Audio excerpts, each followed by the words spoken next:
ጤና ይስጥልኝ አድማጭ ተመልካቾቻችን መላው የአማራ ሕዝብ ይህ መልእክት የምናቀርብላችሁ ከአማራ ፋኖ መረጃ ማዕከል ወይም from Amhara Fano Information Center ነው።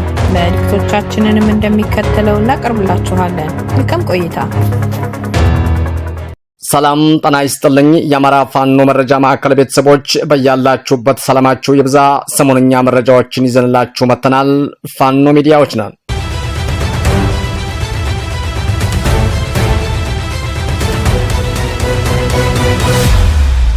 ከአማራ ፋኖ መረጃ ማዕከል የዕለቱን አንኳር የዜና ርዕሶችን በማስቀደም የዕለቱን ዜና እናሰማለን።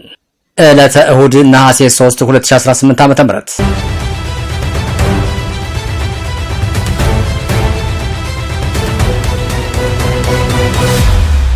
ውድ የአማራ ፋኖ መረጃ ማዕከል አድማጮቻችንና ተመልካቾቻችን የዕለቱን ዝርዝር ዜናዎች በሚከተለው መልኩ ስለሚቀርቡ እንድትከታተሉን እንጋብዛለን።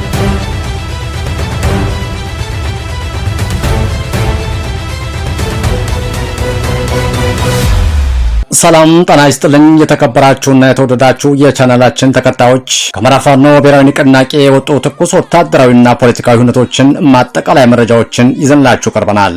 በዛሬው ዕለታዊ መረጃዎች በወሎ በሸዋና በጎንደር ጠቅላይ ግዛቶች የተካሄዱ መብረቃዊ ጥቃቶች፣ የተደመሰሱና የተማረኩ የጠላት ኃይሎችን እንዲሁም አዳዲስ ስትራቴጂካዊ ውሳኔዎችንም በጥልቀት እንመለከታለን። እስከ መጨረሻው አብራችሁን ቆዩ።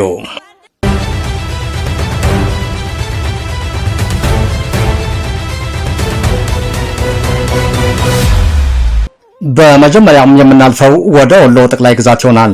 በምኒልክ ዕዝ 303ኛ ሳምነው ኮር 19ኛ ክፍለ ጦር ዋግሹም ብርጌድ በዋግኽምራ ብሔረሰብ አስተዳደር ዞን ዝቋላ ወረዳ ቀማርያም በተባለ ቦታ ልዩ ኦፕሬሽን አካሂደዋል። ሐምሌ 30 ቀን ከንጋቱ 12 ሰዓት ረፋዱ እስከ 2 ሰዓት ከ30 በነበረው ውጊያም ምሽጎ በነበረው ያገዛዙ ኃይልም ላይ በተፈጸመ መብረቃዊ ጥቃትም ምሽጉም ሙሉ በሙሉ በፋኖ ቁጥጥር ስርም ውሏል።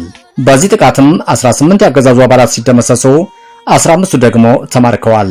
27 ክላሽንኮቭ፣ 1 40 ጎራሽ፣ 1 ፋልና 1 የብሬን ተቀያሪ አፈሙዝም በቁጥጥር ስር ውሏል።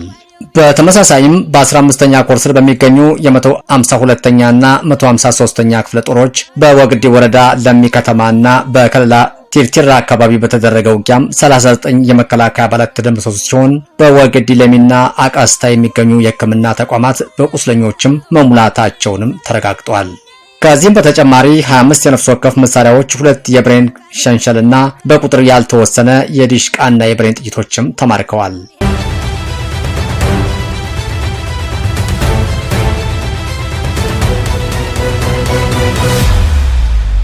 በሁለተኛ መረጃችን ወደ ሸዋ ጠቅላይ ግዛት እናመራለን። በአሳምነው ዕዝ አጼ አምደ ጽዮን ኮር አጼ ዳዊት ክፍለ ጦር በመርሃ ቤት አውራጃ ክሬማ ከተማ ወደ መጅትና ቢራባ ቀበሌዎች ያቀናውን የብልጽግና 101ኛ አየር ወለድ ክፍለ ጦር በመሳብና የሬማ ዙሪያም በመዝጋት በነበረ የተቀናጀ የውጊያ ስልትም ከፍተኛ ምትም አሳርፎበታል። በዚህ ኦፕሬሽን 9 ጠላት ኃይልም ሲደመሰስም ከ14 በላይም ቆስለዋል። ቁስለኞቹ በሬማ ጤና ጣቢያ የመጀመሪያ ሕክምና ካገኙ በኋላ ወደ ዓለም ከተማ እናት ሆስፒታልም ተዛውረዋል። በአማራ ፋኖ ብሔራዊ ንቅናቄ በኩል 0 መስዋዕትነትም መመዝገቡም ተገልጿል። በተደረገበት ምትም የተበሳጨው ያገዛዙ ኃይልም ሲያፈከፍግ በመጅት ቀበሌ በንጹሃን ላይ ድብደባ የፈጸመ ሲሆን ቶፋው ጋሻው የተባለችም የ8 ዓመት ታዳጊም ሕፃን በጥይት መትቶም አቁስለዋል።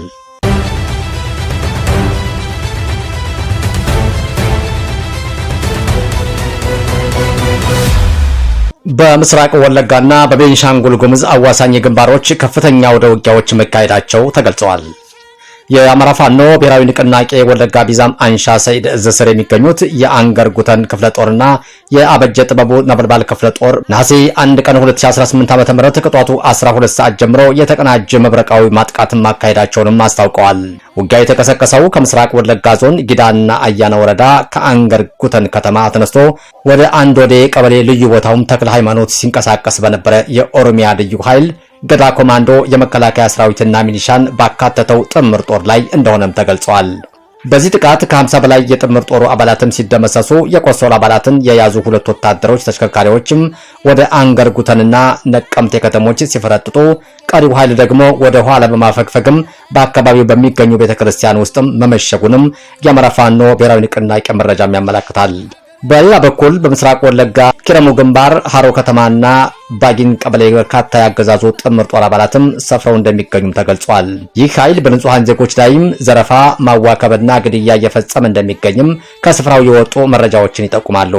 ወደ ቤንሻንጉል ጉሙዝ ክልል ካማሺ ዞን ሶጌ ወረዳ ስናልፍ ደግሞ በሜጢ ቀበሌና አካባቢ ከጉሙዝ ነጻ አውጪ ቢኒ ጋራ በሚደረገው ውጊያም ለ5 ተከታታይ ቀናትም ቀጥሎ በአሁኑ ወቅትም ወደ ደቃቡና ደሳ ቀበሌዎችም መስፋፋቱን ታውቋል። በተጨማሪም የመንግስት ኃይሎችም ከፋኖ ጋር ግንኙነት አላቸው በሚል ምክንያትም የጉሙዝ ማህበረሰብ አባላትን በመሰብሰብ በንጹሃን ላይ በደል እያደረሱ እንደሚገኙም ተገልጸዋል።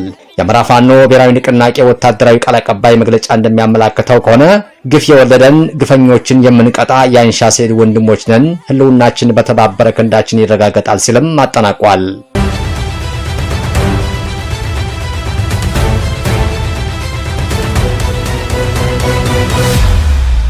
በመጨረሻም በጎንደር ጠቅላይ ግዛት የተከናወኑ ሁነቶችን እንመለከታለን። በበላይ ዘለቀ እዝ ሜጀር ጀነራል ባንታ ባተ አንደኛ ኮር ጉና ክፍለ ጦር ስቴዴንሳ ብርጌድ 5 የሚሊሻ አባላትም ያገዛዙን አካሄድ በመቃወም ከነሙሉ ትጥቃቸው በሰላማዊ መንገድም እጅ ሰጥተው ብርጌዱን ተቀላቅለዋል። እጅ የሰጡት አባላትም ደሳለኝ መስፍን፣ የገርማል መንግስቴ፣ ተሻገር ያለው፣ ስጦታው አበባውና እንደሻው አታለል ናቸው። በሌላ በኩል በዳግማዊ ቴዎድሮስም 5ኛ ኮር ጎንደር የበጋሻው ክፍለ ጦር ምዕራብ በለሳ ወረዳ የክፍለ ጦሩ አደረጃጀት ኃላፊ አርበኛ አዝመራው ካፒታል እና የብርጌዱ አመራሮችም ከአባት አርበኞች ጋር ባደረጉት ውጊያም የአባት አርበኞችን አደረጃጀት ማዘመንና ህዝባዊ ደጀነትንም ማጎልበትም ላይ ከስምምነትም ደርሰዋል። የጎንደር የበጋሻው ክፍለ ጦር አዛዥ አርበኛ ወርቁ ዘገየ እንደገለጹት ደግሞ ከደንቢያ እስከ ወገራ ያሉ ብርጌዶችም በሙሉ አቅማቸውም የተደራጁ ሲሆን ከዙ የሚሰጡ ወታደራዊ ትዕዛዞችም ለመቀበል 24 ሰዓትም ዝግጁ መሆናቸውንም አረጋግጠዋል። የተወደዳችሁ ተመልካቾቻችን የዛሬውን የዜና ማጠቃለያችንን በዚህ አጠናቀናል።